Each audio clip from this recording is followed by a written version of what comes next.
Hi everyone, this is Harshvardhan and you're watching another YouTube channel, and today we are going to learn how to use model form in Django.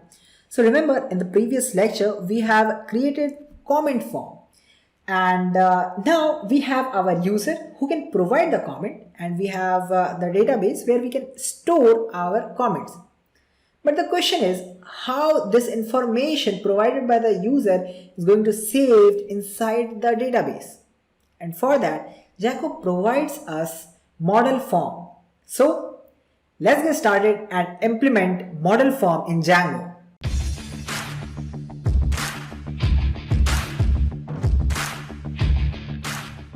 And if you have not yet subscribed, hit the subscribe button and also hit the notification bell icon so you don't miss any of our upcoming videos. So here I am on my Visual Studio Code. I'll jump directly inside forms.py file and I will define a new form, say class comment form, that will inherit from forms.modelForm, and we will define a meta class meta, that will have two attributes. One is model and another one is fields.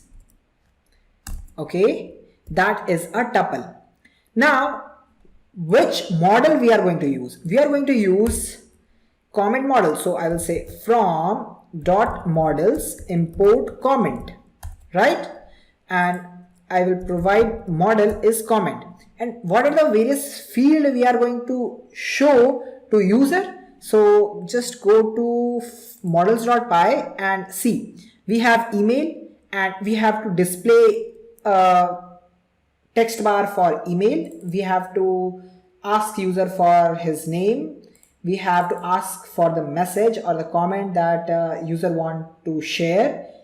Post should be directly connected with that particular comment, and we don't have to ask that with the user.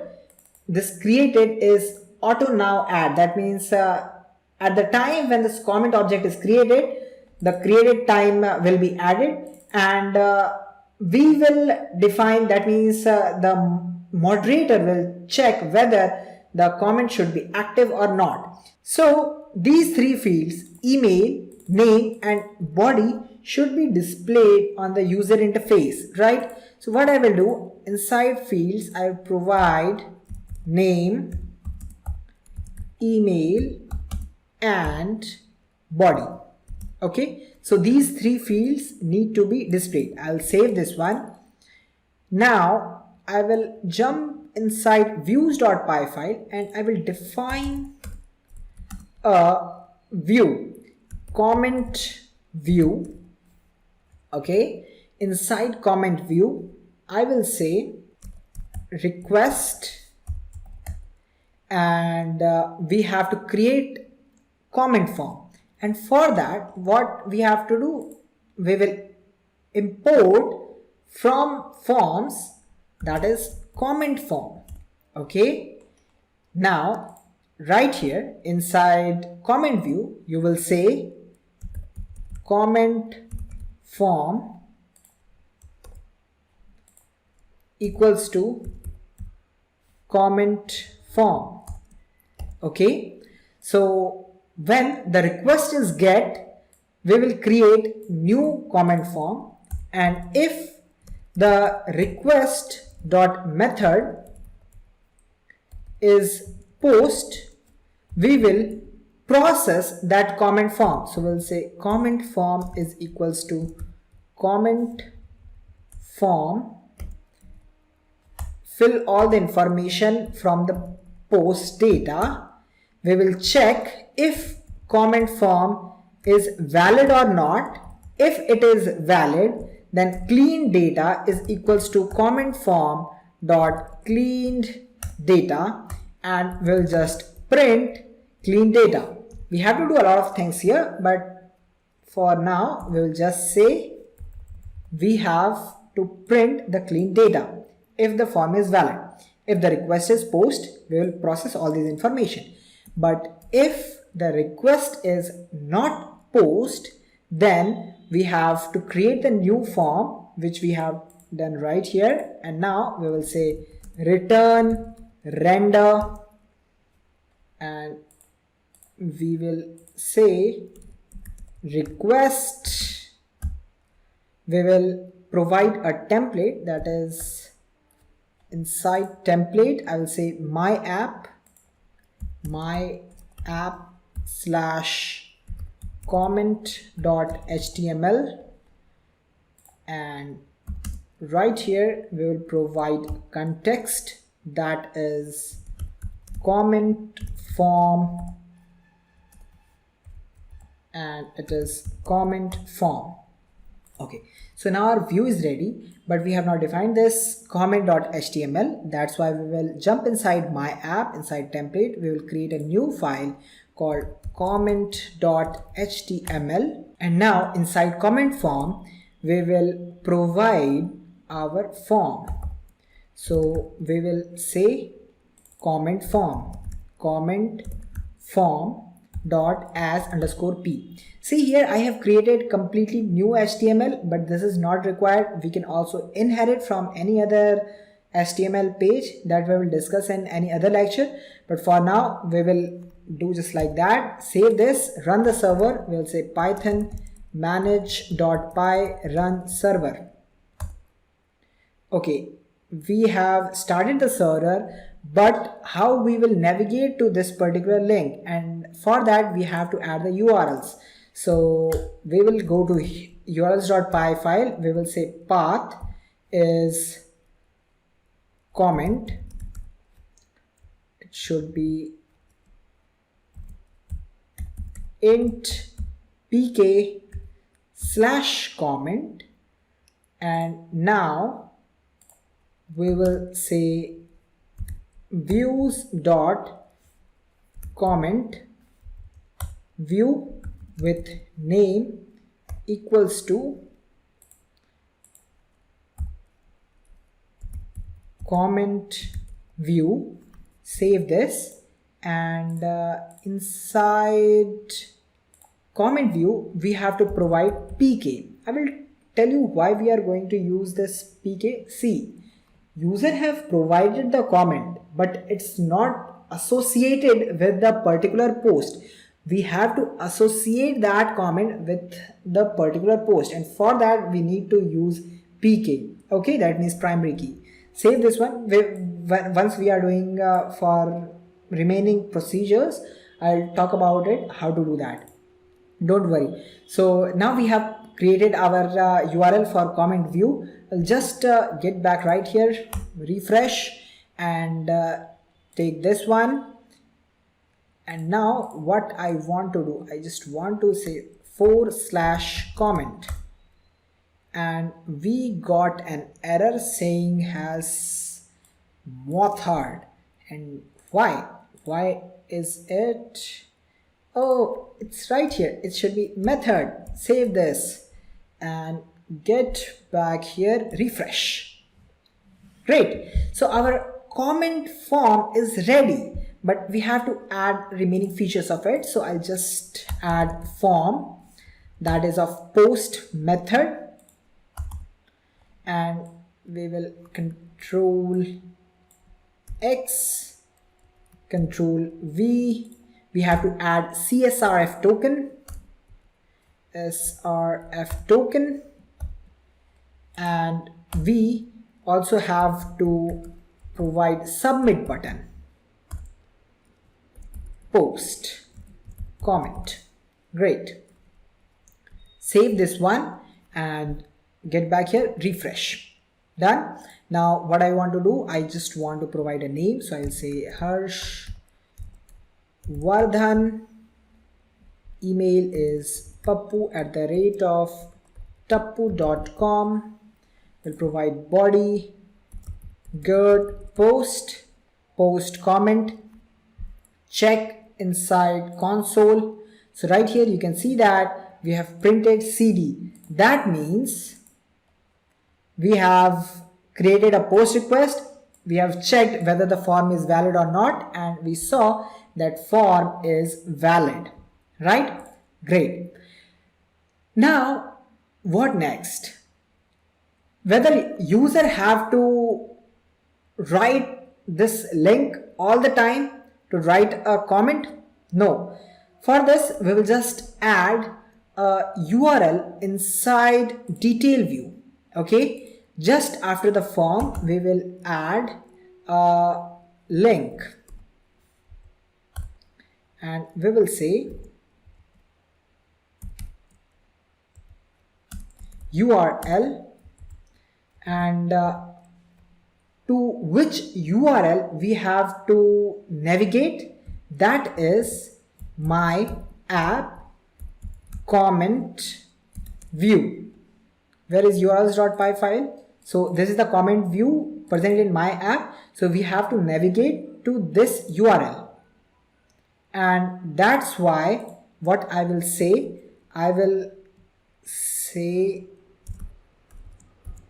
write some comment,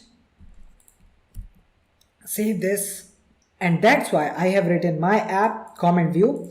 And see, inside views.py file we are expecting PK, primary key, and how to provide that. So we will just say post.pk.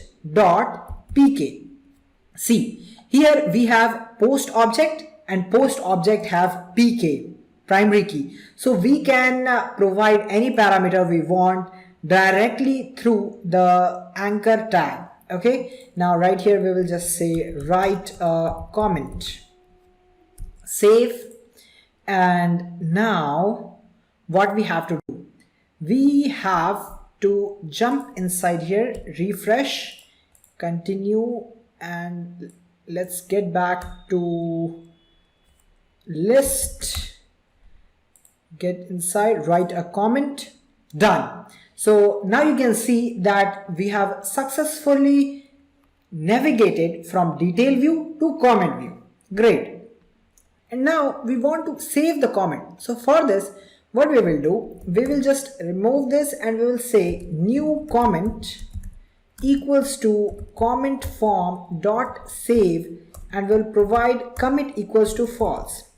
See, here what happens when you have created a new comment, that means you have just created a new row in the database, but you have not saved. So once you provide commit equals to false, that means you have created the row but you have not saved it. Okay, see, if I do not provide this commit equals to false, that means we are going to save the information to the database. But at this point, what we want to connect the post on which the comment is made, right? And for that we have to create the object, and that's why we will say commit equals to false. Clear? Now what happened? Okay, I'll just close it. Now we will say new comment equals to, actually new comment dot post equals to post dot objects dot get with pk equals to pk. Save this and we will say new comment dot save. See, here we have just created the object. That object has an attribute post. We have connected the post. That means we have saved the information of the post, and now we are saving the row to the database with this statement, new comment dot save. Okay, so I'll just save this, let it reloaded, refresh, and now I'll go right here, write a comment, say new name, email is new email @ oldemail.com, body very good post comment, and we got an error. My app dot comment is active. Why? Not null constraint failed. My comment dot active was a direct cause of the following exception. Okay, you know why? See, we have inside models.py file, where it's here. So see, here we have created the active field, but we have not provided what should be the default value. That's why it's creating an error. So we have to say default equals to true. For by default, any comment should be presented to the user. That means that should be displayed. Okay.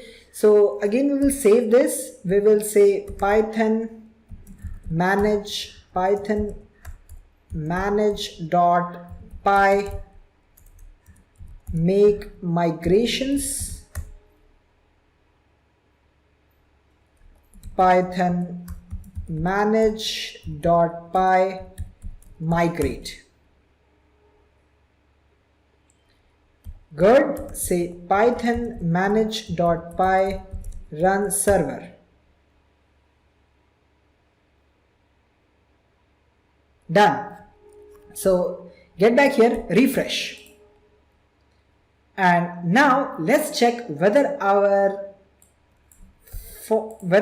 data comment is saved or not. So we'll just go to admin and check comment. See, here we have saved our comment that is given by new name, by email address this, body is this, post is this, and it's active. So let's add another comment. So we will just go to some post, we'll write name, some name, email, some email at the rate of email.com, post, new, comment and post comment. Check. We admin comment and see, here we have saved our comment, but now we want to redirect to the detail view, and for that what we will say inside the comment view, we will say if the method is post and the form is valid and the comment is saved, then we will say return HTTP response redirect reverse. Actually, I just want to copy and paste this. Where is it? It's right here. I'll just copy this and paste it here. Done. It will be inside my app. Detail view argument is PK that we have provided. Save this one. Get back right here. Refresh. Continue. Write in another comment. Say it's it should be a name, brand new name, new email at the rate of ok.com, body I have written a comment, post comment, and see we are redirected to the detail view. And check whether this comment is saved or not. Yeah, it's saved. So that's all for this lecture. See you in the next one. If you have any doubt, just let me know in the comment section, or you can ask that on my Instagram ID harshvardhan.ai. Thank you for watching.